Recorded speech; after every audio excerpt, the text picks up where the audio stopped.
Hi guys, now is January 3, 2026 Saturday, so happy weekend to everybody. And also, shining, shimmering, splendid, happy new year 2026 to everyone or to everybody or to the whole world guys. Charot. Guys, sa video kong to, ipiplex ko ang aking nose hair trimmer. With, with cap pa siya, oh. Meron siyang cap pero very ano lang guys, very smooth lang tanggalin, oh. Look at guys, oh. Yan. Digital po siya. Kung i-on natin, just press this button guys, oh.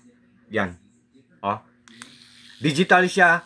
Tapos yung mga balahibong lumalagpas sa mga ilong, sa ilong natin, sa mga butas ng ilong natin, makukuha niya. Oh.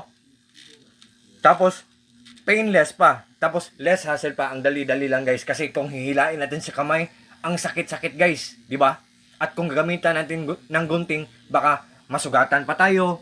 Baka matitanos pa tayo. Ito, secured na secured tayo dito. Safety na safety tayo dito guys. Tapos, kung kamay, hihilain natin, ang sakit-sakit. Pero kung ganito lang, less hassle pa, tapos painless pa, 'di ba? Wala pang sakit na mararamdaman kahit konti lang, 'di ba? Digital pa, oh.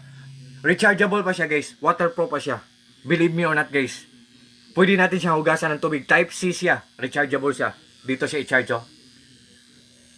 Kahit hugasan siya ng tubig, hindi siya masisira kasi waterproof siya. Ito po ang box niya, guys, oh. Wait, guys. Oh. Yan, wait. Ang box niya. Oh. Nose hair trimmer. Yan.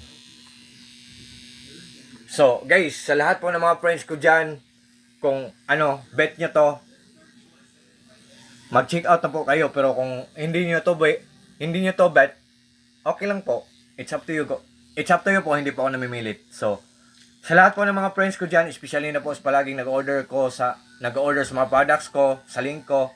Thank you so much po sa trust at support. Take care po tayo always. Good evening, peace, bye-bye, at God bless po sa ating lahat. Or God bless us all.